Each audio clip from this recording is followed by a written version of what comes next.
I stand here today to pay tribute to a kind soul, an indulgent heart, and a disciplined mind. Coach Smiley said stubborn, but I'm going to flip it and say persistent. The most precious person in my life, Simone Edwards. My name is Jobi Tyson. I've known Simone for almost a decade. And when we met, she told me humbly that she was the first. She said, I believe I'm the first Caribbean WNBA player. I know I'm the first Jamaican. And I happen to be running an ad agency. So I said, well, I'm in marketing. So we're going to say Caribbean. And if it is the first Caribbean, she'll show up. So we did this whole grand branding. And I said, people need to know who you are. You can't just live a life of significance like you did and no one knows about it. So I reached out to Caribbean associations and Jamaican associations in the States. And all of them said, why haven't we ever heard of her? And I said, well, you have now. So everything ran so fast. And now I stand here today, I understand why. She just wanted so much done so quick. I couldn't keep up, but I did. She was like, well, another thing, I've been wanting to write a book for 10 years. And so I said, well, I'm a writer, but I never wrote a book, but we can try. So we wrote the book. It took us 2 years. We took a break when Gary passed, but we got right back on it. We started touring and everything. Okay, I'm getting off a script.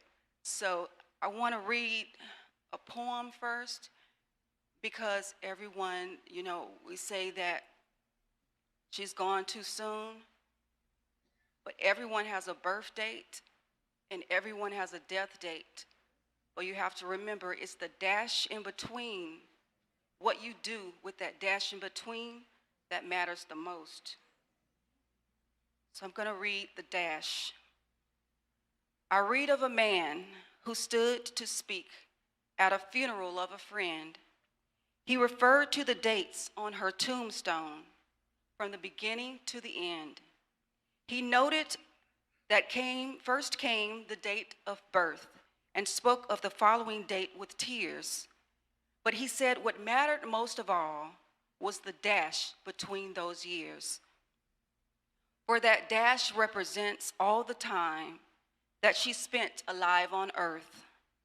And now only those who loved her know what that little dash is worth. For it matters not how much we own, the cars, the house, the cash. What matters is how we live and love and how we spend our dash. So think about this long and hard. Are there things you'd like to change? For you never know how much time is left that still can be rearranged. If we could just slow down enough to consider what's true and real and always try to understand the way other people feel and be less quick to anger and show appreciation more and love the people in our lives like we've never loved before. If we treat each other with respect and more often wear a smile, remembering that this special dash might only last a while. So when your eulogy is being read with your life actions to rehash, would you be proud of the things they say about how you spent your dash? I believe we heard all the words of the description of the extraordinary woman whose life and legacy we celebrate today. I was also Simone's manager for almost a decade. So day in and day out, we made plans about what she wanted post-retirement.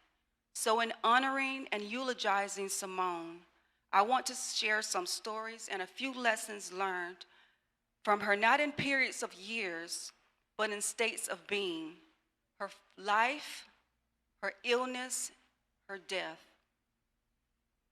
just so you can understand a little more about why she was colorblind or why she was so determined. She grew up in Kingston, Jamaica, in a small, impoverished village called Goldsmith Villa, also called Angola, Angola for short. Simone often nicknamed Angola in comparison to the bloody Angolan Civil War involving thousands of deaths, since Angola was one of the most feared villages or neighborhoods because of the gang violences and killings. However, Simone was not afraid to move around in the surrounding areas because it was her norm. Everyone is talking about basketball, but track was actually her favorite sport, which she ran since she was 2 years old. And a lot of times she said bare feet in the sweltering sun. She thought that track was going to be her way out.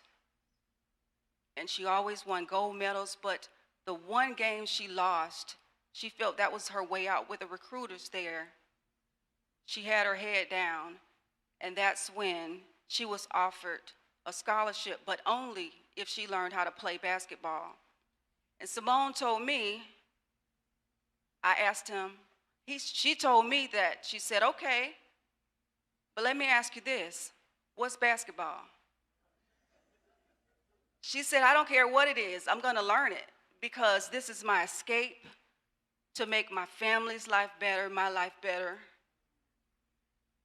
She was always determined and reminded us through the years that our past circumstances don't dictate your future. There's something magical about the ability to transform unbearable circumstances into beautiful scenes that reveal a deeper truth. Simone is quoted in her book saying, obstacle after obstacle after obstacle, I kept my eyes on the prize. Each day of my childhood in which I walked miles a day, I dreamed in my heart that I was walking to greatness. I refused to be broken. Simone was truly a gift. Seeing you when you spoke to her. But don't get it twisted. She was a straight shooter. There was no question where you stood with her. But she was very humble and unsure of life after the game. So during that writing the book phase, I said, well, if I'm going to write a book, I need to go where I'm writing about. And so we went where it all started. And we went to Kingston, visited her child home and surrounding areas where her roots ran deep. And I was able to understand and bring the book to life. The only thing I said, I was like, these goats are walking around like dogs, but they knew they were home. So I was like, okay. So she was the living proof of the American dream. I'm so very proud that so many things happened within this last decade of getting the Order of Distinction Award. With Jamaica, that's a huge honor. She was so proud of so many of the accomplishments she was able to make. And before she left this earth, everyone knew that she was the first Jamaican WNBA player. Her illness, life has a way of shifting and changing in unexpected directions.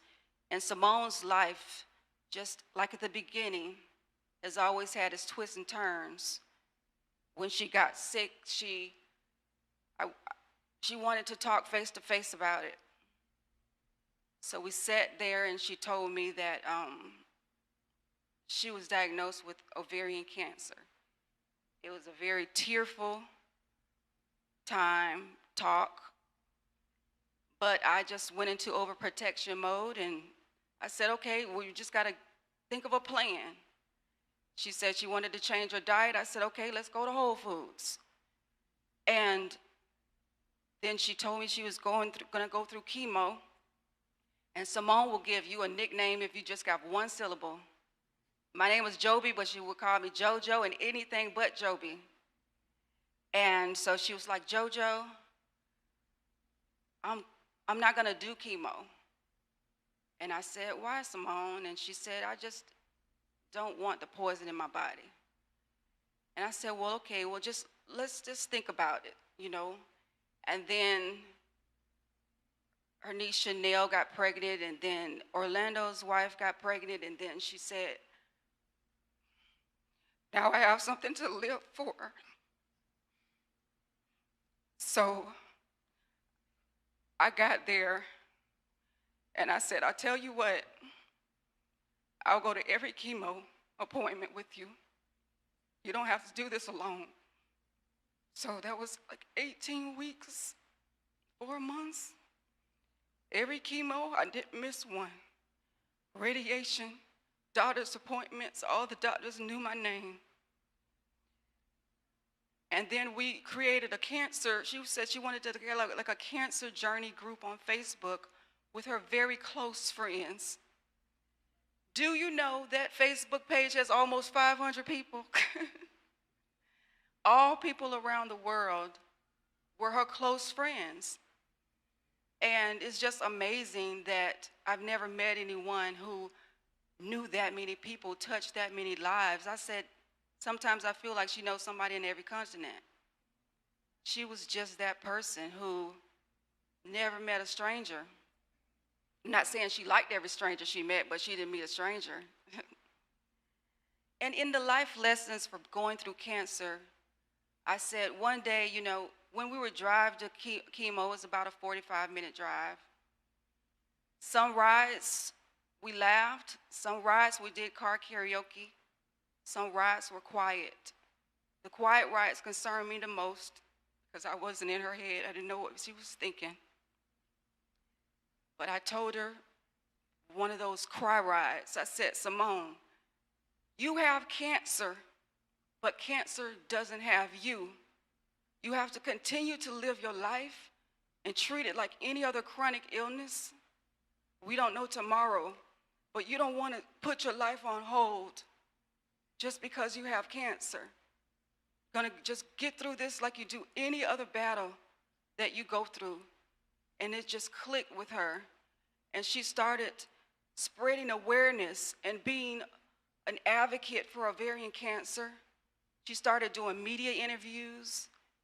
She started doing workshops and panels and conferences virtually. She went back to Jamaica and really picked it up with the Simone for Children Learning Center and renovations. And she was just very happy there helping those children. She found more purpose and didn't want to pity herself. She just wanted to move forward and make plans. So you wouldn't even know that Simone had cancer sometimes because she was making future plans. And that's what she was supposed to do, because none of us know the day or the hour. This place is not our home. We're all here just passing through. So live each day like it's your last and continue on making plans.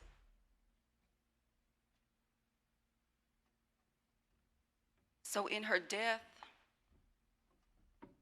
for months now, Simone has tried to prepare so many of us for the inevitable. But with humor, with courage, and with absolute lack of self-pity, Simone is a gift to the world, and she made it a better place because she was here. So many people since her death have reached out and put comments on the Cancer Journey page about how Simone has impacted her life. And so some of them never even met Simone in person. And that doesn't surprise me. And she's impacted their life and they've never met. I'm not surprised. She was truly a motivator until the very end. And you know, it's not every day that you attend a memorial service for someone who has literally made history, not once, not twice, but many times over. It's even less often that we have the chance to watch her life unfold, having that privilege. So just to go through a few things of her history, She was the youngest player on the Jamaican women's national team at the CARICOM tournament as a high school senior, the first Kodak All-American at Seminole State College school's history, one of 3 players chosen from over 300 athletes to sign with the New York Liberty in 1997 inaugural season for the WNBA, etching her in history as the first Jamaican WNBA player. She became a WNBA champion for Seattle Storm's first championship win and retiring from the Seattle Storm as the longest tenured member on the original Storm roster. The reality is that lives are like rivers. Eventually, they must go where they must, not where we want them to. She fought so hard, like the champion she is. You inspired so many. You loved so deeply. You lived so loudly. No one that ever knew you can ever forget you. Simone, I never will. You're a fabric of so many of our lives. With broken hearts, we celebrate you.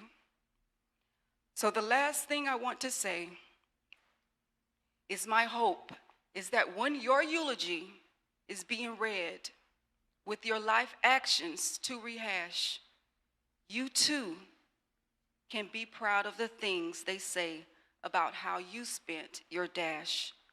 Like Simone said a few months ago, life is about moments. Make the best of it. Thank you.